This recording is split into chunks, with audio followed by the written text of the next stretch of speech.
హృదయపూర్వకంగా నమస్కారాలు. Doctor BR Ambedkar గారు ఒక మాట చెప్పారు, ప్రభుత్వాలు మారుతూ ఉంటాయి బట్ ప్రజాస్వామ్యం మాత్రం చరిత్రలో నిలిచిపోతూ ఉంటుంది అని.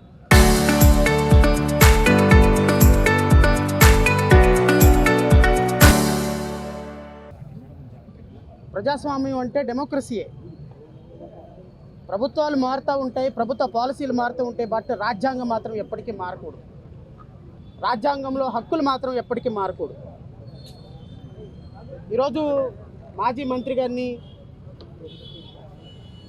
ఆయన మాజీ మంత్రినే కాదు, మా న్యాయవాద వృత్తిలో ఉన్నటువంటి ఒక సహ న్యాయవాదిగా కూడా, ఒక న్యాయవాదికే రక్షణ లేని, ఒక న్యాయవాదికే హక్కులు లేని ఈ రాజ్యాంగంలో ఒక సాటి న్యాయవాదికి ఒక అన్యాయం జరిగినప్పుడు న్యాయవాదులుగా, ప్రజాస్వామ్యవాదులుగా, రాజకీయ పార్టీలుగా ఖచ్చితంగా వారికి బాసటగా నిలబడాల్సిన సందర్భం ఉంది. కాబట్టి ఈరోజు నేను అంబటి రాంబాబు గారిని కలిశాను. ఆయన చూసిన తర్వాత నాకు అనిపించింది, జైల్లో ఉంటే కూడా ఎలా ఉంటారా. నిన్న వ్యాన్లో నుంచి తీసుకొచ్చేటప్పుడు పుష్ప సీన్లో డైలాగ్ లాగా ఇలాగన్న సందర్భంలో అలాగే ఇక్కడ కూడా ఉన్నాడా అని నాకు ఆలోచన వచ్చి అనుమానం వచ్చింది. ఆయన అంటాడు, సార్ చెయ్యని తప్పుకి ఒక 70 సంవత్సరాల వ్యక్తిని కొన్ని వేల మంది వచ్చి నా మీద పడి పోలీసులు నన్ను ముందుకు వెళ్ళనీకపోతుంటే, దాడి చేస్తుంటే ఆ విషయంలో నేను ఒక మాట అన్నా. ఆ మాటకి కూడా నేను తప్పుగా మాట్లాడాను, అది ఉద్దేశపూర్వకంగా అన్న మాట కాదు అన్న తర్వాత కూడా రాష్ట్ర వ్యాప్తంగా 53 కేసులు నా మీద పెడితే నేను తప్పు చేసినట్టు అని ఒక ప్రశ్న అడిగాడు.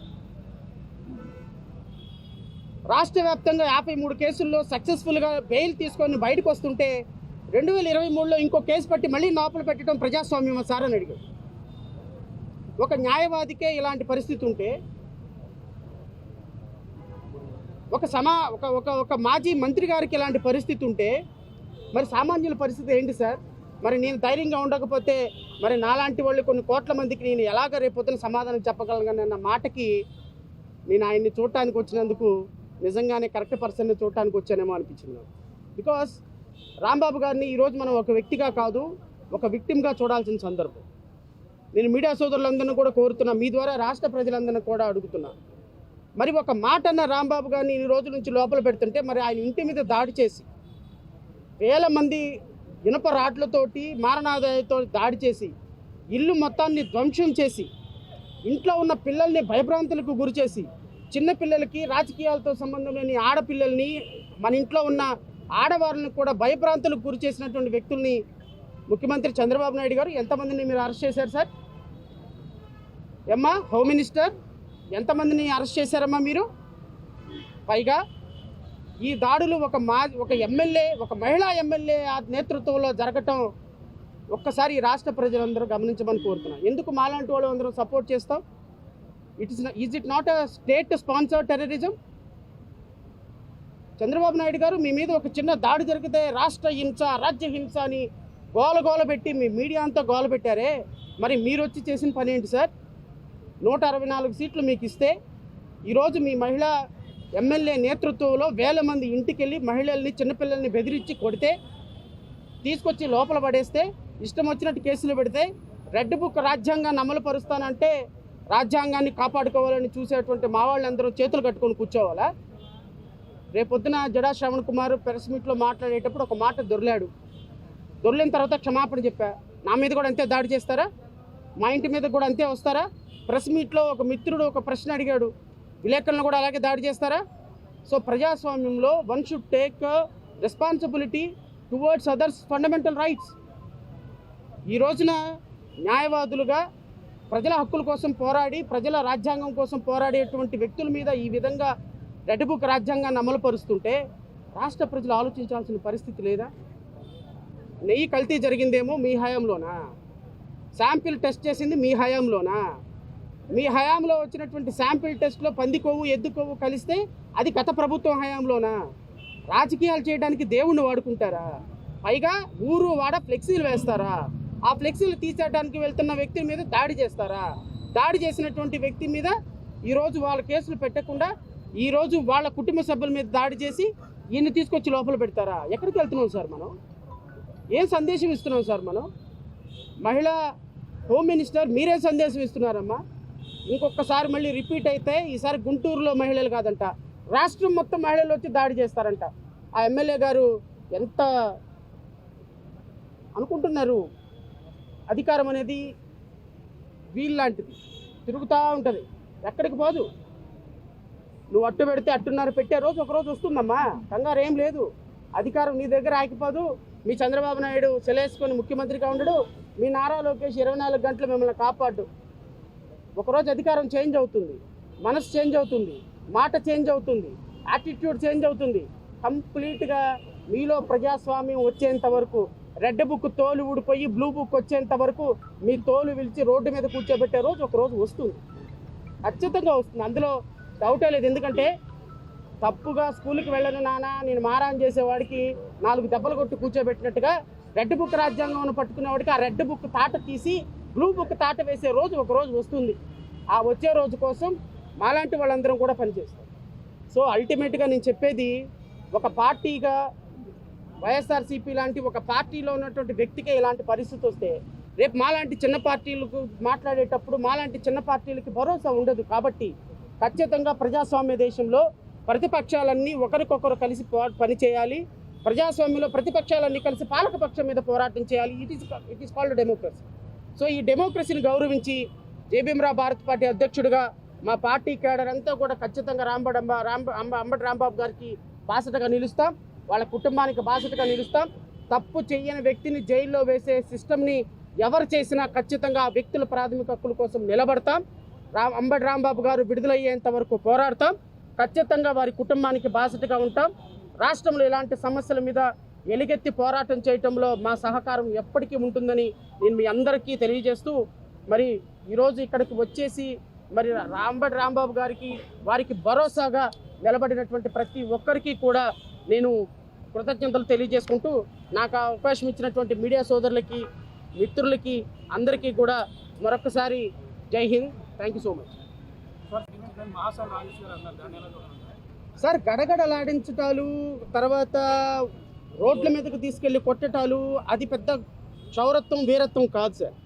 మహిళా ఎమ్మెల్యే ఎవరైనా అలాంటి కత్తులు కటార్లు తీసుకొని ఒక మహిళ ఇంటి మీదకి వెళ్ళినప్పుడు, ఎందుకు అంటే అక్కడ మాట్లాడింది రాంబాబు గారు. ఒకవేళ రాంబాబు గారు విషయంలో ఏదైనా చేయాలి అంటే చట్ట ప్రకారం కేసు తీసుకొని కేసు పెట్టండి, అరెస్ట్ చేయండి. దానికి ఎవరు ప్రాబ్లం ఫీల్ అవ్వరు, దానికి ఎవరు తప్పు పట్టరు. ఒక మహిళా ఎమ్మెల్యే నేను వెళ్ళి కొడతాను, తిడతాను, నరికేస్తాను, పొడి చేస్తానంటే ఆ మహిళా ఎమ్మెల్యేని ఆహా ఓహాను తెలుగుదేశం మీడియా హైప్ తీసుకొస్తుంది అంటే మీరు ఇక్కడే అర్థమైపోతుంది. లా అండ్ ఆర్డర్ని కాపాడుతున్న 45 సంవత్సరాల చరిత్ర ఉంది, చట్టం న్యాయం నాకు ఒక 2 కళ్ళు అని చెప్పే చంద్రబాబు నాయుడు గారు ఈ విషయంలో ఎందుకు ఖండించలేదు? ఆడపిల్లలకి అన్యాయం జరిగితే బుల్లెట్ వేసుకొని పరిగెత్తుకుంటూ అని మాట్లాడినటువంటి పవన్ కళ్యాణ్ గారు ఎందుకు స్పందించలేదు? ఈ రాష్ట్రంలో హోమ్ మినిస్టర్గా ఉండి మహిళల భద్రత, రాష్ట్రంలో భద్రత కాపాడేటువంటి అనిత గారు ఎందుకు ఖండించలేదు? వాళ్ళ ముగ్గురు ఖండించలేదు కాబట్టి ఇట్లాంటి దరిద్రులందరూ కూడా వాళ్ళు సపోర్ట్ చేస్తారు. మాజీ మంత్రివర్యులు అంబటి రాంబాబు గారిని ఏ రకంగా అయితే చిత్రవాద పెట్టి ఆనందం పొందుదామని ఆలోచనలు అనుకుంటా ఉన్నారు. నిన్న రాంబాబు గారు ఒక గెస్చర్ ఇలా ఒకటి, వాళ్ళు అసలు ఏం చేయాలో కూడా వాళ్ళకి అర్థం కాని పరిస్థితుల్లో ఉన్నారు. నిన్న రాంబాబు గారు ఒక టైగర్ లాగా, ఆయన ఎక్కువ మాటలు కూడా ఏం మాట్లాడలా, జస్ట్ అలాగా ఒక జెస్చర్ చూపించారు. ఇంకా చంద్రబాబు నాయుడు గారు కానీ, మొత్తం పవన్ కళ్యాణ్ గారు కానీ, మొత్తం వాళ్ళ ఎమ్మెల్యేలు 164 మంది ఎమ్మెల్యేలకి గొంతులో ఎలక్కై పడింది. ఇవాళ రాంబాబుని కలిస్తే ఆయన చాలా ధైర్యంగా ఉన్నారు. రాష్ట్ర వ్యాప్తంగా అంబటి రాంబాబు గారు ఒక మగాడురా అనిపించే విధంగా ఆయన హావభావాలు కానీ, ఆయన ప్రవర్తించిన విధానం కానీ కనబడతా ఉంది. ఇవాళ ఒకటే అంశం చెప్తా ఉన్నా, చంద్రబాబు నాయుడు గారిని ఉద్దేశించి నేను అనలేదు. అక్కడ అంతమంది 1000 మంది నన్ను బూతులు దాడుతూ దుర్భాషలు మాట్లాడుతూ అటాక్ చేయడానికి వచ్చినప్పుడు ఆ స్పర్ ఆఫ్ మినిట్లో ఆ మాట వచ్చింది, ఆ మాట దొల్లింది, నేను ఇంటెన్షనల్గా అనలేదు అని ఆయన వ్యక్తపరిచాడు. వ్యక్తపరిచినప్పుడు ఆయనకేమో జైలా, ఇంటి మీదకి దాడి చేసి హత్యాయత్నానికి కారకులైన వాళ్ళకి స్టేషన్ బెయిల్. ఇక్కడ అర్థమవుతా ఉంది, ఇక్కడ లోకేష్ అనే వ్యక్తి యొక్క రెడ్ బుక్ రాజ్యాంగము ఆంధ్రప్రదేశ్ రాష్ట్రంలో అమల్లో ఉంది. డాక్టర్ బిఆర్ అంబేద్కర్ గారు రాసిన రాజ్యాంగానికి ఆంధ్రప్రదేశ్ రాష్ట్రంలో విలువ లేదు అనేది క్లియర్గా అర్థమవుతా ఉంది. 53 కేసులు పెట్టడం ఏంటండి? హత్యాయత్నము, పెట్రోల్ బాంబులు తీసుకెళ్లి ఇళ్ల మీద విసిరారు, వాళ్ళకి స్టేషన్ బెయిల్లా? ఎంత అన్యాయం జరుగుతూ ఉన్నది అనేది ఇవాళ రాష్ట్రంలో అర్థమవుతోంది. ఇది ముమ్మాటికి కూడా క్లాక్ ఇలా తిరుగుతుంది. తిరిగిన వెంటనే మళ్ళీ రేపు అధికారంలో వచ్చేది మేమే. అధికారంలోకి వచ్చిన తర్వాత మొన్నే శ్రావణ్ అన్న చెప్పారు, 3 ఫ్లైట్లు పట్టుకోవాలా. 3 ఫ్లైట్లు పెట్టుకుని ఎలాగ తిరుగుతున్నారు కదా. కౌంటింగ్ స్టార్ట్ అయినప్పుడే మీరు ఏ రాష్ట్రాలకి ఏ దేశాలకి పారిపోతారో ఒకసారి ఆలోచన చేసుకోండి. ఎందుకంటే ఇవాళ ఆంధ్రప్రదేశ్ రాష్ట్రంలో అరాచక పరిపాలన జరుగుతూ ఉంది, రావణ కాస్త చేస్తూ ఉన్నారు. ఇది ప్రజలు ఎట్టి పరిస్థితుల్లో కూడా ఒప్పుకునే పరిస్థితులు లేవు. నేను అడుగుతా ఉన్నానండి, మీ ఇంట్లో ఆడవాళ్ళ రాంబాబు గారు వాళ్ళ ఇంట్లో ఆడవాళ్ళు కాదా? జోగి రమేష్ గారి ఇంట్లో ఆడవాళ్ళు కాదా? వాళ్ళ ఇంట్లో ఆడవాళ్ళు ఉన్నారు కదా. మీరు ఇంటి మీద పెట్రోల్ బాంబులతో దాడి చేస్తే జరగకూడదు జరిగితే అక్కడికి వచ్చిన వాళ్ళు కూడా అందరూ గంజాయి మత్తులో ఉన్నారు, అందరూ కూడా తాగిన మైకంలో ఉన్నారు. మనకి ఏమన్నా చెప్పి చేస్తారా? దొరికితే ఇక్కడ చనిపోవడమే కదా. అంటే అది డైరెక్ట్గా మర్డర్ అటెంప్ట్ చేసిన వాళ్ళకి బెయిలా? సాక్షాత్తు ఎమ్మెల్యేనే చెప్పింది. ఏమని చెప్పిందండి? మేము దాడి చేయడానికి వెళ్ళామని ఆమె ప్రెస్ ముందర చెప్తా ఉంది.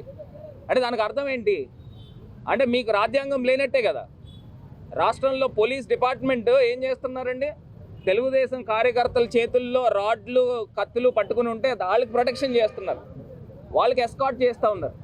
అంటే ఇక్కడ ఇవాళ క్లియర్గా అర్థమవుతా ఉంది, ఆంధ్రప్రదేశ్లో ప్రజలను గమనించమని కోరుతా ఉన్నాం. ఇంకో పక్కనేమో తిరుపతి లడ్డు వ్యవహారంలో చూస్తే ఎప్పుడైనా రాష్ట్ర బాగోగుల గురించి అంతమంది కూర్చుని ప్రెస్ మీట్ పెట్టిన సందర్భం ఉందండి? తిరుపతి లడ్డు ఎపిసోడ్లో వాళ్ళు డిఫెన్స్లో పడిపోయారు కాబట్టి వాళ్ళు కూర్చుని ప్రెస్ మీట్ పెట్టి చెప్పుకునే కార్యక్రమం చేస్తున్నారు. మళ్ళీ చంద్రబాబు నాయుడు గారికి అసలు అది నోరాద ఇంకేమనాలా?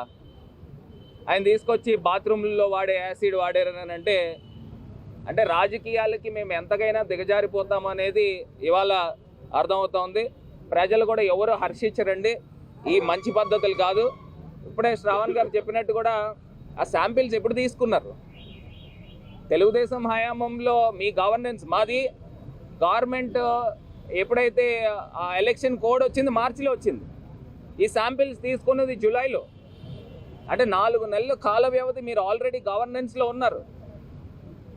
మరి మీరు లేకపోయినా ఒక 2 నెలల నుంచి మీరు గవర్నెన్స్లో ఉన్నప్పుడు శాంపిల్స్ తీసినప్పుడు మీ టైంలో తీసినప్పుడు అడల్టరేషన్ జరిగింది మీ టైంలో ఉన్నప్పుడు, ఇప్పుడు తీసుకొచ్చి వైఎస్ఆర్సీపీని ఎట్లా బ్లేమ్ చేస్తారు? ట్యాంకర్లు వెనక్కి వెళ్ళిపోయిన ట్యాంకర్లు ఇంకో రూపేణ మళ్ళీ వెనక్కి వచ్చి ప్రసాదానికి వాడినప్పుడు మీరు దైవ తప్పిదం చేశారు. మీరు కళ్ళు మూసుకుపోయి మీరున్నారు. ఇవాళ రాష్ట్రాన్ని ప్రజల యొక్క దృష్టిని మరలించే కార్యక్రమము ఇవాళ రాంబాబు గారు అరెస్ట్ అనేది క్లియర్గా అర్థమవుతోంది. 54 కేసులు పెట్టడం ఏంటంటే మళ్ళీ 2023లో ఏదో లేని కేసుని తీసుకొచ్చి ఇక్కడ ఇబ్బంది పెట్టే కార్యక్రమం చేస్తూ ఉన్నారు. రాంబాబు అన్న కూడా చెప్పాం, సెంట్రల్ జైలు చుట్టూరు అంతా కూడా మంచి మొక్కలు ఇవన్నీ ఉంటాయి, ఇదంతా కూడా కాస్ట్లీ ఏరియా అన్న. అందరం కూడా ఇక్కడ ₹1,00,000 పైన గజం ఉంటుంది, మీరు మంచి ఏరియాలోనే ఉన్నారు. వీళ్ళు ఏదో ఇబ్బంది పెట్టాలని వీళ్ళు అనుకుంటున్నారు, కానీ అక్కడ లేదు. ఇవాళ ఇవన్నీ కూడా దృష్టిలో పెట్టుకోండి. రేపన్న రోజున మళ్ళీ క్లాక్ అలా తిరిగి మళ్ళీ మా వైపుకి వస్తుంది, అది గుర్తుపెట్టుకోండి.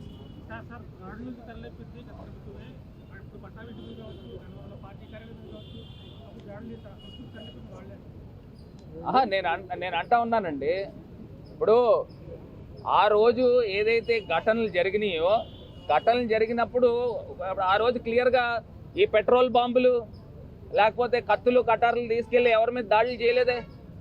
ఆ రోజు నిరసన వ్యక్తపరచడానికి అక్కడికి వెళ్ళిన సందర్భం.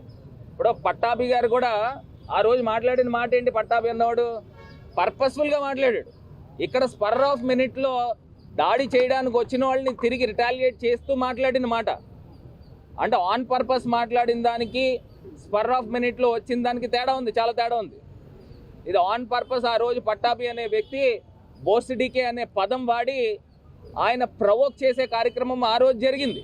ఇది జరిగింది యాక్సిడెంటల్గా జరిగింది. రాంబాబు గారి దగ్గర నుంచి వచ్చిన మాట. ఆయన మళ్ళీ వెంటనే రిగ్రెట్ కూడా ఫీల్ అయ్యాడు. అంటే రిగ్రెట్ ఫీల్ అయినా కూడా నేను ఇంటికి వెళ్ళి హత్యాయత్నంకి ఇంట్లో ఉన్న వాళ్ళందరినీ తీసుకుని వచ్చి పెట్రోల్ బాంబులతో మేము దాడి చేస్తామనే సంస్కృతి మీరు తీసుకొస్తా ఉన్నారు ఆంధ్రప్రదేశ్లో. ఆంధ్రప్రదేశ్ రాష్ట్రంలో ప్రజాస్వామ్య ప్రభుత్వం లేదు. ఈరోజు ఎలాంటి డెసిషన్స్ తీసుకుందామన్నా, ఏ విధమైనటువంటి నిర్ణయాలు తీసుకుందామన్నా దానికి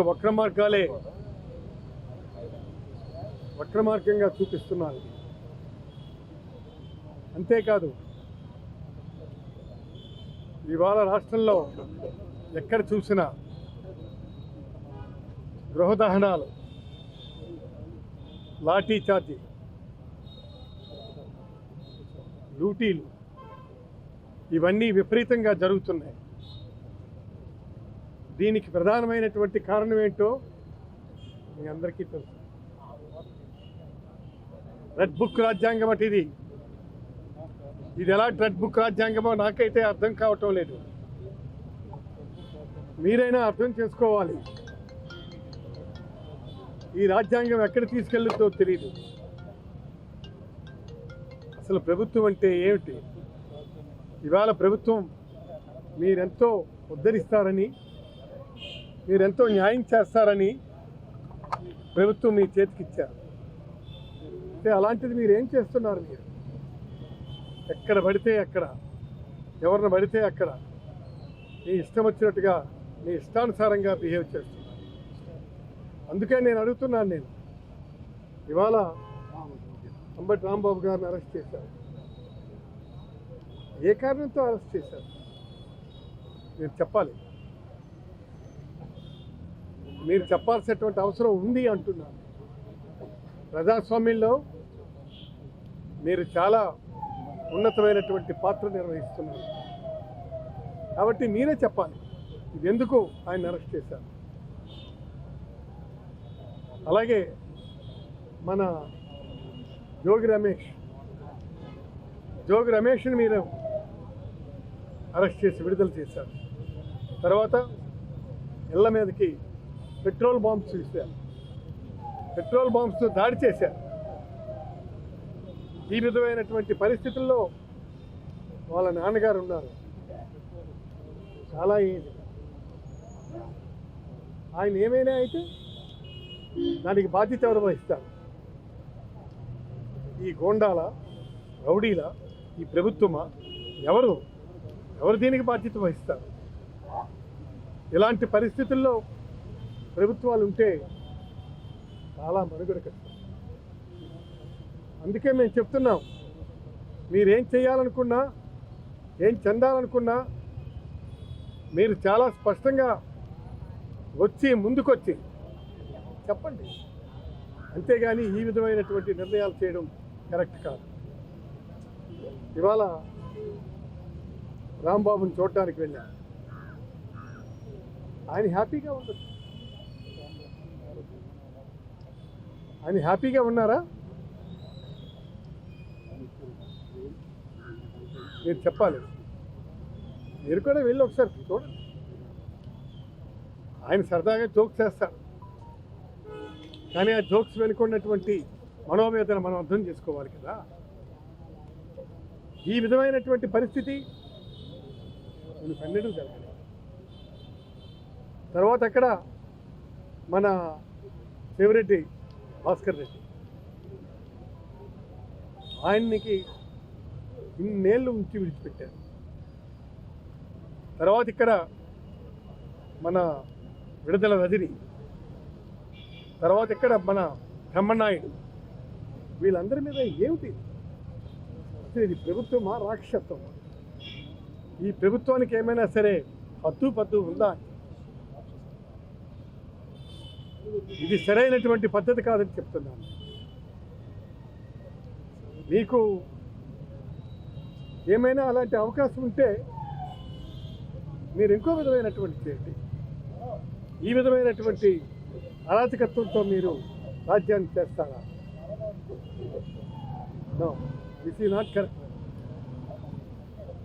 అలాగే మొన్న వచ్చాను నేను ఇక్కడ, ఎప్పుడు మన మిథున్ రెడ్డి ఆయన్ని అంతే. ఎందుకు పెడుతున్నారు మీరు జైల్లో? ఇది ఆలోచించదగ్గ విషయం. దీని ప్రజాస్వామ్య వ్యవస్థలో ఇది కరెక్టా? ప్రజాస్వామ్య వ్యవస్థలో తాడోపేడ తేల్చుకుందాం అనుకుంటే తేల్చుకుందాం, కానీ ఈ విధమైనటువంటి పద్ధతిలో జైల్లో పెడతాం, మాకు అధికారం ఉంది కదా అని మీరు పెడితే it's not fair and frank. అందుకే చాలా స్పష్టంగా నేను చెప్తున్నాను, ఇలాంటివి మీరు మానుకొని మీ క్యాడర్కి హితవు చెప్పండి. ఇవాళ ఎంతోమంది క్యాడర్ని ఏం చేస్తున్నారు? మీరు చిత్రహింసలు చేస్తున్నారు, నడి రోడ్డు మీద పరాచకాలు ఆడుతున్నారు. మీరు ఇవాళ వాళ్ళని ఇష్టానుసారంగా మీరు కొట్టి బహిర్గతం చేస్తున్నారు. ఏమిటి ఇది? సరైనటువంటి న్యాయం కాదు. దీన్ని మీరు బాగా ఆలోచించుకోవాల్సినటువంటి అవసరం. ఇవాళ రాంబాబు, రేపు మరొకరు, ఎల్లుండి ఇంకొకరు, యోగి రమేష్, వీటిని పట్టుకొని అరెస్టులు చేసి భయపెడదామనుకుంటున్నారా? మీరు అరెస్టులు చేసి భయపెడదామనుకుంటున్నారు? వీటికి భయపడేది లేదు, వీటి ఎలాంటి ఆలోచన కూడా లేదు. భయపడ్డం అన్నటువంటి ప్రశ్నే లేదు. ఇవాళ అందులో జగన్మోహన్ రెడ్డి గారి నాయకత్వంలో పనిచేస్తున్నటువంటి మేము ఎట్టి పరిస్థితుల్లో కూడా భయపడే ప్రశ్న ఏం చేస్తారు? జైల్లో పెడతారు, అంతే కదా? పెట్టండి, తీసుకువెళ్ళండి, మీ ఇష్టం వచ్చినటువంటి హెరాస్మెంట్ చేయండి, నేను కాదు. కానీ ఈ విధమైనటువంటి పద్ధతులతో మీరు బెదిరిస్తామంటే బెదిరిపోయేది లేదు, అదిరిపోయేది లేదు. మేము చాలా స్పష్టంగా జగన్మోహన్ రెడ్డి గారి నాయకత్వంలో మేము పనిచేస్తున్నాం. జగన్మోహన్ రెడ్డి గారి నాయకత్వంలో మేము పనిచేస్తున్నాం. ఆయన తీసుకున్నటువంటి నిర్ణయాలే మా శిరోధార్యం. అందుకే మేము చెప్తున్నాం, ఈ విధమైనటువంటి నిర్ణయాల వలన మేము ఎవరూ భయపడే ప్రశ్నే ఉండదు. కాబట్టి మీరు ఏ ఆలోచన చేస్తారో చేయండి, మీరు ఇంకా ఏ విధమైనటువంటి నిర్ణయాలు తీసుకుంటారో తీసుకోండి. సార్, జైల్లో ఉన్న నాయకుడికి సంబంధించి ఆరోగ్య పరిస్థితి ప్రధానంగా పరిగణలోకి తీసుకుంటాం. ఎవరైతే అంబటి రాంబాబు ఉన్నారో స్లీప్ ఎప్నియా మిషన్తోనే రోజు గడుస్తుంది, శ్వాసకు సంబంధించిన ప్రాబ్లం ఉంది. సో అదున్నా సరే కన్సిడర్ చేయకుండా పీటీ వారంతో వేధించే ప్రయత్నం చేస్తున్నారు. నిజం, వాటిని కన్సిడర్ చేయాల్సినటువంటి అవసరం ఉంది. జైలు అధికారులు మానవతా దృక్పథంతో ఉంటే అవన్నీ కన్సిడరేషన్లోనికి వస్తాయి. ఇవాళ మానవత్వమే లేకుండా ప్రభుత్వానికే మానవత్వం లేదు. ఈ రాష్ట్రాన్ని పాలిస్తున్నాం, ముఖ్యమంత్రికే మానవత్వం లేదు. అలాగే లోకేష్ బాబుకి మానవత్వం లేదు. అలాగే ఈయనున్నారు, పవన్ కళ్యాణ్ ఉన్నారు, మానవత్వం లేదు. మానవత్వం లేని వ్యక్తులకి ఏ విధంగా చెప్తాము? అది ఖచ్చితంగా వాళ్ళది ఇవ్వాల్సినటువంటి అవసరం ఉంది, ఆ ఫెసిలిటీ కల్పించాల్సినటువంటి అవసరం ఉంది. అలాంటి వాటిని కూడాను వాళ్ళు పరిగణలోకి తీసుకోకుండా ఈ విధమైనటువంటి వ్యవహారాలు చేస్తున్నారు. దీన్ని ఖచ్చితంగా పరిగణలోకి తీసుకోవాల్సినటువంటి అవసరం ఉందని చెప్తున్నారు. నిన్న అంబటి రాంబాబు గారు తగ్గేదే లేదన్నారు, నెక్స్ట్ ఏం చేయబోతున్నారు అంటారు? ఏంటి? అంబటి రాంబాబు గారు నిన్న తగ్గేదే లేదని సైగ చేస్తున్నారు. అది కూడా రేపు ఒక కేసు కింద పెట్టచ్చు. మాకు ఈయన తగ్గేదే లేదని ప్రావోకేట్ చేశాడు కాబట్టి దీన్ని మేము కేసు ఫైల్ చేస్తున్నాం. కాబట్టి దీన్ని దేనికి భయపడేది లేదంటున్నాం కదా, వాళ్ళు ఇష్టం వచ్చింది చేసుకోమంటున్నాం కదా. చెయ్యని నేరానికి అరెస్ట్ చేస్తున్నారు కదా. చేయని నేరాన్ని అరెస్ట్ చేసినప్పుడు మీ ఇష్టం వచ్చింది చేసుకోండి, ఇంకింతకు మించింది ఇంకేముంది? స్పీకర్ గారు 11 అని చెప్పి ప్రస్తుత స్పీకర్ గారు కామెంట్ చేశారు. మాజీ స్పీకర్ గా ఆ కామెంట్ మీద మీ అభిప్రాయం ఏమండి? స్పీకర్ గారు 11 మంది ఎమ్మెల్యేలు 11వ తారీఖు 11 నిమిషాల పాటు అసెంబ్లీలో ఉన్నారు. కామెంట్ చేశారు. అది మా ఇష్టం వచ్చినంతసేపు ఉంటారండి వాళ్ళు. అది ఆయన ఇష్టం. ఆయన ఇష్టం వచ్చినంతసేపు ఉంటాడు, లేదా ఇంకా ఎక్కువ కాలం వింటాడు, లేదా ఇంకే నిర్ణయం తీసుకుంటాడో ఏమో. కాదు, స్పీకర్ హోదాలు ఉంటే అలా నేను చెప్తాను వినండి. ప్రతిపక్షాన్ని గుర్తించలేకపోతే ప్రభుత్వం కళ్ళు మూసి కూర్చుందా? పాలకపక్షం ఈనాడు ప్రతిపక్షాన్ని గుర్తించాల్సినటువంటి అవసరం ఉంది. అది మానేసి ఇది 11, అది 11 ఇవన్నీ ఏమిటండి? ఇవి అవి అన్ని కలిపితే 111. This is not fair. ఏమండి ప్రతిపక్షం అనేది? ఓహో, అవునా? మనకి పక్క రాష్ట్రంలో ఏం చేశారో కనుక్కో. తమిళనాడులో 5గురికి ప్రతిపక్షం ఇచ్చారు, ఢిల్లీలో 3గురికి ప్రతిపక్షం ఇచ్చారు. బీజేపీ ఇది ప్రజల సమస్యల మీద ప్రతిపక్షం ఆటోమేటిక్గా ఆలోచిస్తే వస్తుంది. అది డెమోక్రసీ. ఆ ఆలోచన లేదు, ఈ ప్రభుత్వానికి ఆలోచన లేదు. లేకుంటే ఎందుకు వస్తుంది? ఢిల్లీలో 3గురికి ఇచ్చారు, అలాగే తమిళనాడులో 5గురికి ఇచ్చారు. ఇక్కడ 11 మంది ఉన్నారు. తర్వాత కౌన్సిల్లో ఎంతమంది ఉన్నారు మా వాళ్ళు? ఈ రోజుకి మాదే మెజారిటీ. కౌన్సిల్లో ఈ రోజుకి మాదే majority. In spite of that మేమేం చేయాలి? జగన్ గారు పెద్ద మనిషి కాబట్టి ఆయన గౌరవంగా సరే మీ ఇష్టం ఇస్తే ఇవ్వండి, లేకపోతే పొండి అని చెప్పంటున్నారు. అర్థం కాలేదా? అందుకు ఒక్కసారి ఆలోచించండి, ఇది ఎంతవరకు సమంజసమో అని చెప్పి మిమ్మల్ని అడుగుతున్నాను, ఈ రాష్ట్ర ప్రధానికాన్ని అడుగుతున్నాను.